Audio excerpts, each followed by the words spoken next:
রাজধানীর বনানীতে বেপরোয়া বাসের চাকায় পিষ্ট হয়ে প্রাণ হারিয়েছেন এক মোটরসাইকেল চালক। নিহতের নাম আক্কাস আলী। প্রত্যক্ষদর্শীরা জানান, দুর্ঘটনার সময় মোটরসাইকেল আরোহীকে চাপা দিয়ে বেশ কিছু দূর টেনে নিয়ে যায় বাসটি। তাতে ঘটনাস্থলে মৃত্যু হয় ওই ব্যক্তির। বেলা 11টা নাগাদ বনানী কবরস্থানের সামনে সড়ক দিয়ে উঠে উত্তরার দিকে যাওয়ার চেষ্টা করেন এই মোটরসাইকেল চালক, কিন্তু বিনিময় পরিবহনের একটি বাসের চাপাই সব শেষ।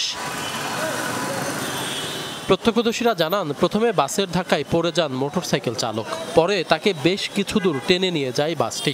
ঘটনাস্থলেই মৃত্যু হয় ওই ব্যক্তির।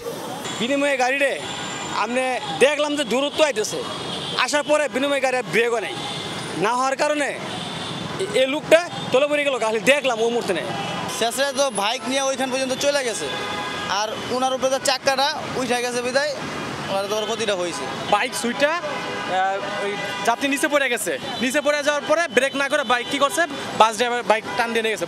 জানা গেছে, দুর্ঘটনার একটু আগেই অতিরিক্ত ভাড়া আদায়ের জন্য বাসটিকে জরিমানা করা হয়। সেটা নিয়েই হেলপারের সাথে কথা বলছিলেন, তাতেই ঘটে বিপত্তি। মোটরসাইকেলকে চাপা দেয় চালক, পরে গা ঢাকা দেওয়ার চেষ্টা করে তারা।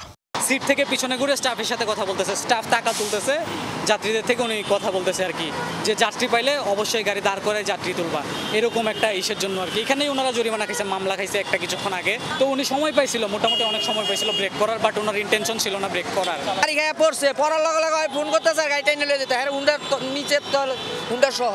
বিনিময় বাসগুলো এগুলো তো দেখি সবসময় রাত চালায়, বুঝছেন, এগুলোর প্রতি একটা ব্যবস্থা নেওয়া উচিত।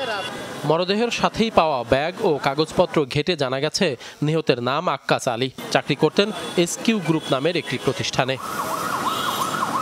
পুলিশ বলছে, ফাঁকা সড়কে বেপরোয়া গতির বাসটি চাপা দেয় মোটরসাইকেলটিকে। ঘাতক বাসের চালক ও হেলপারকে আটক করেছে পুলিশ।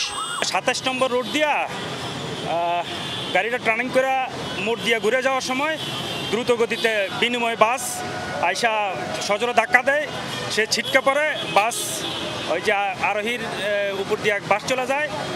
পরবর্তীতে আমরা ওই যে বাস এবং হেলপার ড্রাইভার এদেরকে আটক করি।